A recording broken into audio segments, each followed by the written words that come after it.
Good evening, everybody. You are joining us live from York Co-op Community Stadium. Tonight we have Vanarama National League North action for you as Leamington host Chester. So, coming into this one, two sides on varying form. Chester, the away side, they've lost one match in their last 10. That was against Brackley.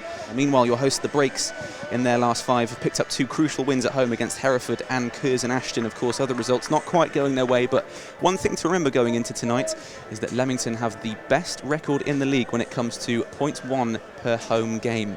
It's a very good ratio. Now, the lineups are with us.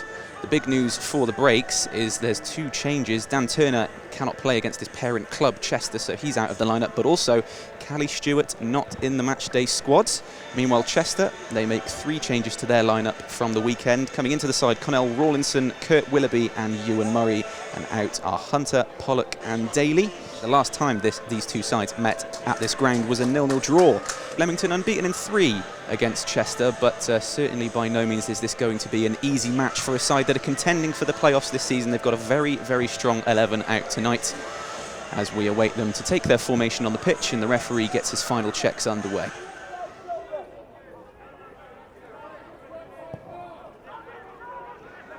Ball sent long, looking out to Piers on that right-hand side. He managed to bring it down, and it's in the position of Charlie Caton.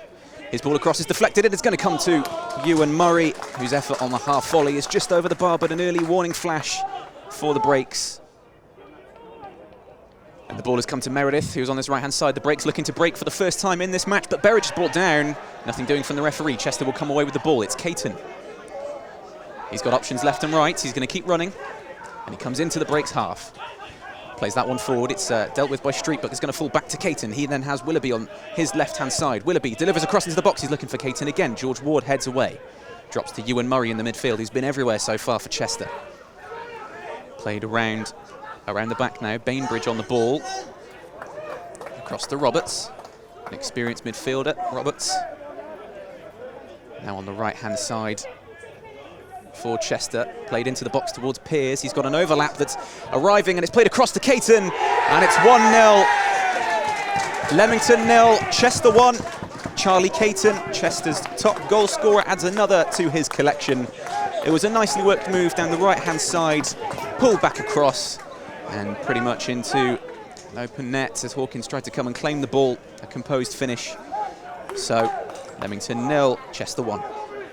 Yeah, Chester turned the Breaks really well there, didn't they? Got to the byline, cut it across, and it was Caton, wasn't it, just to put the ball past Hawkins, as you say. But wave after wave so far of Chester attack, really. And Leamington need to get back into the game as quickly as they can, because they've barely offered anything so far. Yeah, some nice passing football being shown from them so far, and they look composed. Of course, it was a case of outscoring Buxton, who were also a side flying high at the weekend as the ball comes down the left-hand side. Here's Caton on the left-hand side of the box. The cross is deflected and dealt with by Street, but it's still within the Breaks box, and Meredith hasn't really done well with that flick on. It's come to the left-back who's crossed it in, and now it's to Bainbridge on the volley, and he hits that well. The keeper saved it, but the ball comes back to Tom Piers, who heads in for Chester. Leamington 0, Chester 2. And Hawkins did well with the initial effort, didn't he? But all he could do was parry the ball back. And Piers was the man who was the most aware, really, right man, right time to head it into the empty net. So Chester's decent start to this game has continued, and the Breaks are continuing to find themselves under the cosh. Yeah, the 29-year-old Tom Piers, who has been an ever-present player for them in that front line so far this season, and that's evidence as to why. So it's a bit of an uphill struggle now.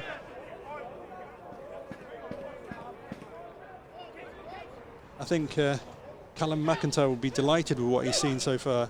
They're bringing in intensity, and their passes are fizzing across as Caton plays that one through looking for Piers. Piers outmuscles his man and wins it back, though, after George Ward initially got in there, and it's played out to Roberts in the right-back position. He's got Weeks in the right wing position. Cuts inside and delivers on his left foot towards Caton. He couldn't quite stretch for that, and it's gone out of play for a Breaks goal kick, but there's another dangerous opportunity. It could have been 3 to the Seals. George Ward has the ball under control, and then flicked on up top by Berridge, but no one there to bring it down. It's cleared by Chester towards Willoughby. His touch to bring it down for Piers. Piers' ball then finds Willoughby again, and Willoughby's in behind, and he takes a shot, but he misses the ball, but it comes back to Willoughby.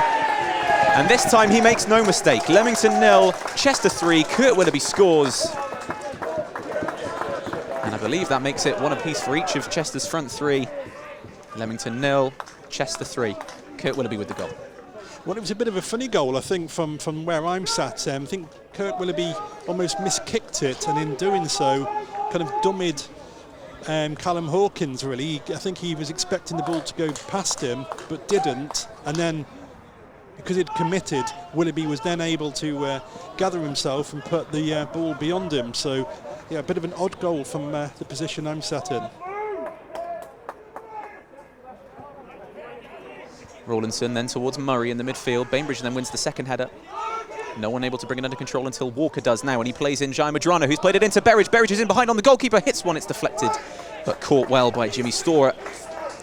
But it's a first opportunity on target for the Breaks. Still under possession of the ball in the centre-back positions, but now sending it forward looking for Piers, who's going to break beyond, but Street does well to head that. And then Meredith gets there and takes it inside of Murray. He then breaks beyond Piers. And he's into the midfield now, Meredith, but he just tried to beat one too many men. Chester have it back. And right in centre field now is Declan Weeks. But the referee has called a halt to the action here, and, well, he's sent off Dan Meredith.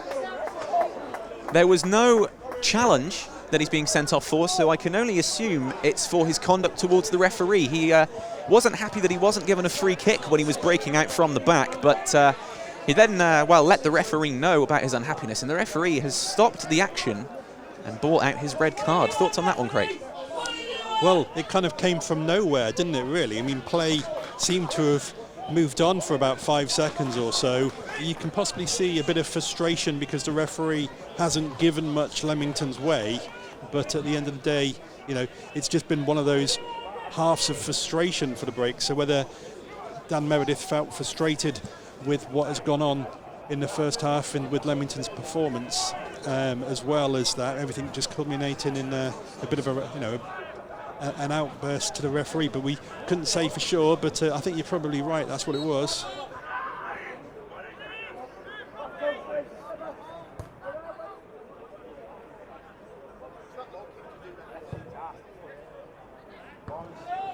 Well, the goal kick from Hawkins was then played back by Ward. He was under pressure and he played a pass, what was supposed to be a pass back to Hawkins. It had way too much power on it, but luckily it was wide of the mark, so pretty much out of nowhere, really. It was a mistake from the Break's perspective, and now I think it's just a case for them of getting into half-time and reassessing.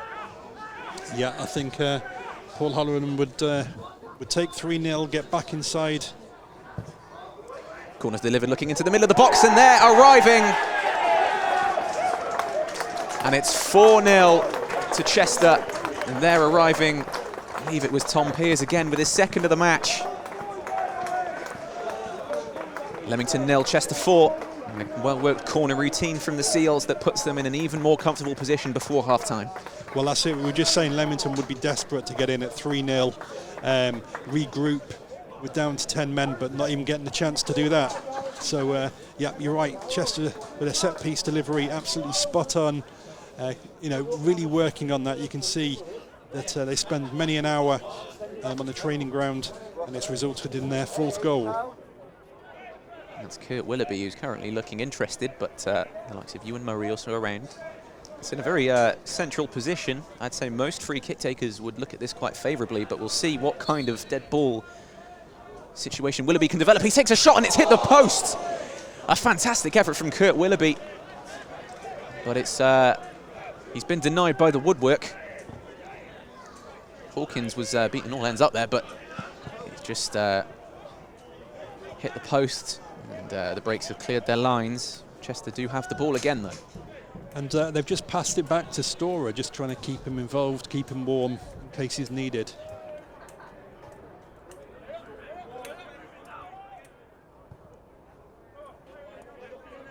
Wadsworth finds Piers on the right wing. Piers, who's been excellent in that position against Quainer, holds onto the ball again, and between Woods and Wadsworth, Weeks and Wadsworth, well, they've lost the ball, And it's Berridge now with a chance to break. He's got Walker to his left. Walker then takes a nice touch and goes past one man, but then is brought to a halt by Wadsworth. The ball then given away again, and it's an effort, a long-range effort from Williams that's on target, but it's held in the end by Storer.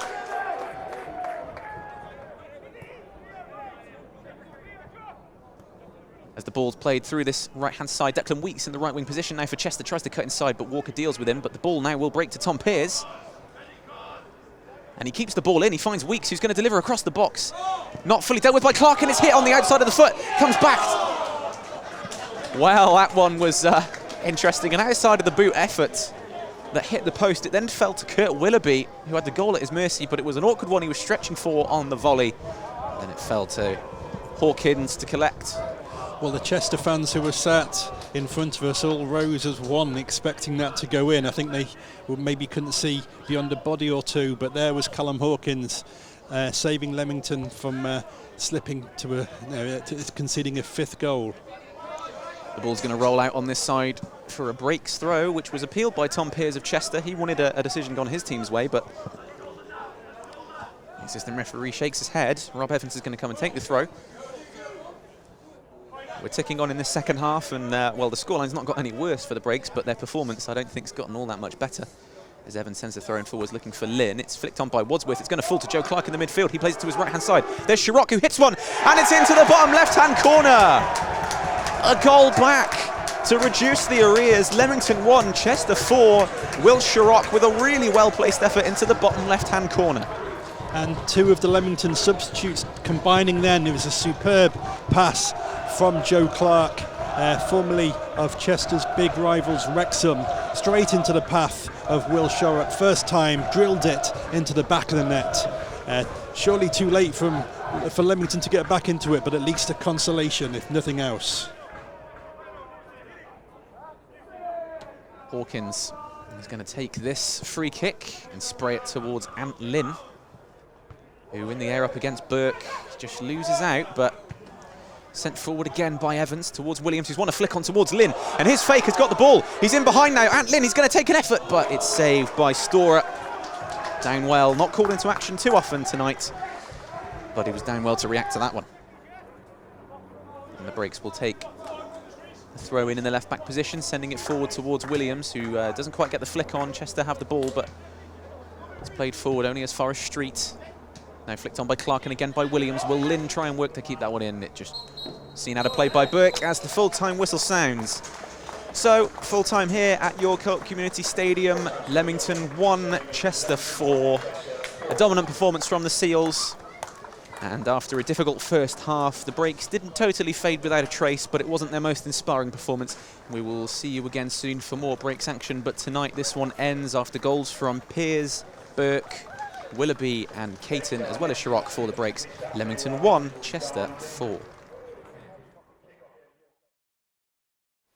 Paul, a frustrating evening against Chester. Your thoughts on tonight's game? Yeah, really. I mean, listen, bitterly disappointing. It's even hard for me to explain that first 45 minutes. Listen, take nothing away from Chester.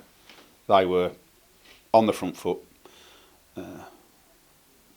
Good decisions with and without the ball, quality all over the park, great movement within their system, great rotation, front 2, stroke 3, ball stuck all the time, runners off and whatever. That was a real, from them, that was a really good 45 minutes, that first half. From us, it's probably touching on that's as probably good. You watch the game, that's as good as a 45 that sort of an away team's done here. And I would say that's probably as bad as a 45 that